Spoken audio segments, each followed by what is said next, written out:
جب انسان مر جاتا ہے تو مرنے کے بعد جو مال و متاع چھوڑتا ہے، جو مال و دولت چھوڑتا ہے، اس سے بھی احکام وابستہ ہوتے ہیں۔ اس کو مال طریقہ کہا جاتا ہے، اس کو مال میراث کہا جاتا ہے۔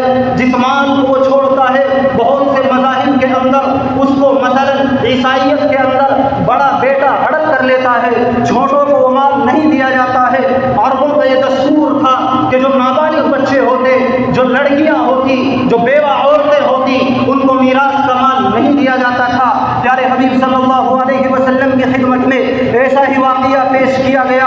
اوس ابن ثابت رضی اللہ تعالیٰ عنہ کی بیوی ہے، حضرت اوس کا انتقال ہو جاتا ہے۔ ان کے انتقال کے بعد جب وہ اپنے پیچھے 2 بچیاں اور ایک نابالغ لڑکا چھوڑتے ہیں، اپنی بیوی کو چھوڑتے ہیں، تو ان کی مال و دولت کو ان کے چچا زاد بھائی ہڑپ کر لیتے ہیں۔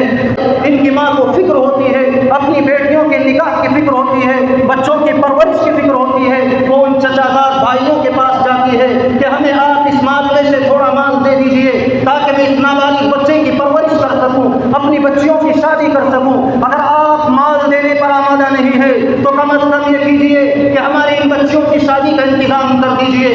لیکن وہ چچا زاد بھائی انکار کر دیتے ہیں۔ یہ عورت پیارے حبیب صلی اللہ علیہ وسلم کی خدمت میں حاضر ہوتی ہے، آپ صلی اللہ علیہ وسلم سے اپنے دکھ کی داستان کو سناتی ہے، اپنی فریاد کو رکھتی ہے۔ پیارے حبیب صلی اللہ علیہ وسلم ارشاد فرماتے ہیں کہ ابھی انتظار کیجئے، اللہ تبارک و تعالیٰ جو اس بارے میں حکم اتاریں گے آپ کو اطلاع کر دی جائے گی۔ چنانچہ حضرت جبرائیل علیہ السلام وحی لے کر آتے ہیں، للرجال نصیب مما ترک الوالدان والاقربون وللنساء نصیب مما ترک الوالدان والاقربون۔ ان آیتوں کا مفہوم یہ ہے کہ جو والدین مال و دولت چھوڑتے ہیں، جو رشتہ دار مال و دولت چھوڑتے ہیں، اس کے اندر مردوں کا حصہ ہے، اسی طرح عورتوں کا حصہ ہے۔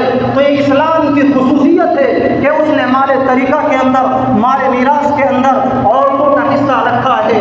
لیکن آج ہمارے سماج کے اندر چاہے وہ پڑھے لکھے ہوں، مولانا ہوں، مفتی ہوں، ان پڑھ ہوں، سب کے سب اس گناہ میں شامل ہیں کہ لڑکیوں کی میراث کو کھایا جا رہا ہے، لڑکیوں کے اس حق کو ادا کرنے کے لیے تیار نہیں ہے۔ میرے بھائیوں یاد رکھو، اللہ تبارک و تعالیٰ اپنے حقوق کو معاف کر سکتے ہیں، حقوق اللہ معاف کیے جا سکتے ہیں۔ نماز میں کوتاہی ہو جائے، اللہ سے توبہ کر لی جائے، معاف ہونے کا امکان ہے۔ روزے میں کوتاہی ہو جائے، معافی کا امکان ہے۔